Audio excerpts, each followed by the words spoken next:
এই যে দেখুন বন্ধুরা, এটা কোনো গঙ্গা যমুনা নদী না, বা বাংলাদেশেরও কোনো নদী না।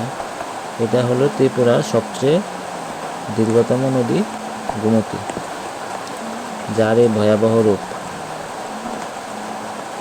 গত 5 বছর যাবৎ এর থেকে বেশি জল আমি দেখিনি গোমতী নদীর।